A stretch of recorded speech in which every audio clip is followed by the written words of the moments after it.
las UCIs están preparadas, yo creo. El problema es que el agotamiento va siendo ya llegando a límites preocupantes, porque llevamos 10 meses viendo las mismas patologías, enfermedades tremendamente graves, y es decir, que a nivel de personal está muy agotado el personal que trabaja, tanto médico, enfermería, auxiliares, etc. Entre la primera y la segunda, todos esperábamos que fuera en noviembre la segunda ola, ¿no? Es decir, que nos dejara descansar todo el verano. ¿Y cuál fue nuestra sorpresa? Que el 15 de agosto ya empezamos a tener nuevamente casos y empezó a aparecer la segunda ola. Y la tercera ola no hemos bajado lo suficiente y se ha vuelto y está repuntando claramente en 3 días. Vamos, por los datos que da la prensa, los datos que tenemos y desgraciadamente lo que vivimos a diario los intensivistas, que han subido el número de ingresos en la UBI, pues no menos de un 20% de lo que había, claro. La UCI del Marañón tiene suficiente cintura para poder tratar todavía muchos enfermos. Es decir, en el momento actual, la UCI del Marañón, lo que es UCI, tiene 43 enfermos, es decir, de los cuales 33 son COVID.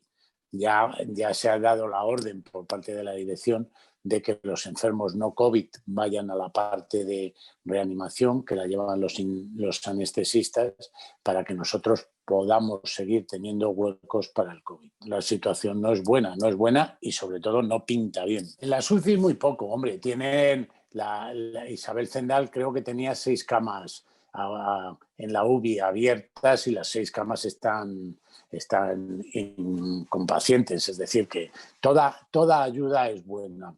Yo creo que en esto de la sanidad tenemos que intentar sumar todo lo que tengamos y no intentar restar, porque en estas situaciones de pandemia que son tan difíciles de manejar, todo lo que tengamos es poco. Hombre, volvemos en la segunda ola, la tercera ola todavía llevamos 2 días con ella, según mi opinión, ¿eh? Pero yo creo que podemos considerarlo esto tercera ola sin duda alguna.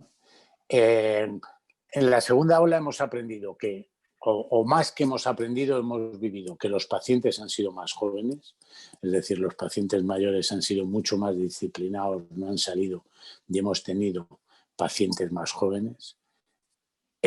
Han ido al hospital antes, es decir, que los pacientes no han esperado a estar tan malos como en la primera ola, que pensaban que iban al hospital, cogían el COVID y se podían morir, y ahora, pues cuando se sienten mal, van directamente, y entonces sí es verdad que tenemos un margen más amplio para poderles tratar. Esto es así. ¿Mejoras en el tratamiento? No tenemos. Es decir, solo se ha demostrado que los corticoides mejoran la mortalidad en la UBI y el Remdesivir, en un último artículo con discrepancias entre unos autores y otros, también mejoraba la mortalidad en los pacientes ingresados. Pero que sí se había visto que en los pacientes leves iba muy bien, pero lo que nos interesa son los pacientes graves, que son los que se mueren, claro. Bueno, con respecto a marzo, podemos hablar de la segunda ola, que es la que hemos vivido.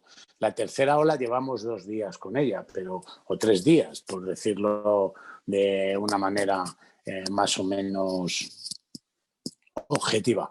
Todavía no hemos podido valorar, pero sí es verdad que hemos tenido, el hospital tiene más ingresos, las UBIs, en vez de tener un enfermo cada 2 días que ingresábamos en la última parte de la segunda ola, en estos últimos días ha habido 10 ingresos. Con respecto a septiembre no puedo valorarlo, porque realmente, si no fuera porque la ola ha picado hacia arriba de una manera espectacular, ¿no? Es decir, que ha hecho con un ángulo de casi 60 grados el aumento de pacientes ingresados en la UBI, podríamos decir que seguíamos en la segunda ola manteniéndonos.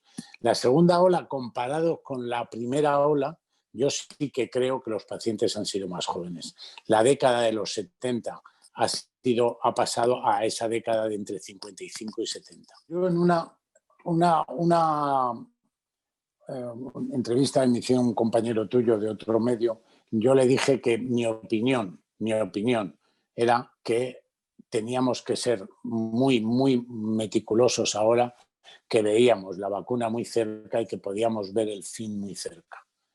Las medidas estas tienen que estar perfectamente definidas y dadas por los epidemiólogos y por los médicos de salud pública, que realmente son los que entienden. Y los diferentes gobiernos tienen que estar para que esas medidas se cumplan. Es verdad que hay medidas que deterioran tantísimo la economía como para tenérselas que pensar desde los diferentes gobiernos, tanto general como autonómico, qué medidas se toman. Pero nosotros, los médicos que hablamos solo del aspecto sanitario, desgraciadamente, el que haya otro rebrote de estas características, otra tercera ola, esto se escribe aumentando la lista de muertos. Desgraciadamente es así de duro, pero se escribe así. Claro. España tiene médicos magníficos, y no voy a decir virólogos, epidemiólogos, salud pública, etcétera, que saben las medidas que hay que tomar y que hay que hacer con la rigurosidad que tengan. Otra cosa es que se puedan o no se puedan hacer, pero nosotros, hablando desde el punto de vista médico puro, que es de lo que, o yo por lo menos del que solamente hablo, no puedo hablar de otro porque no entiendo, y de esto tampoco demasiado, ¿no?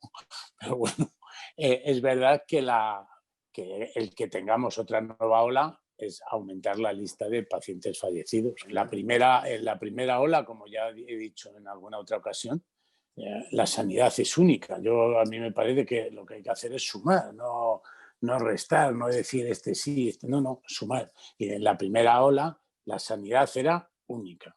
Un paciente necesitaba una cama, como no había, no se preguntaba si la cama era de Juan, de Pepe o de Antonio, ¿no?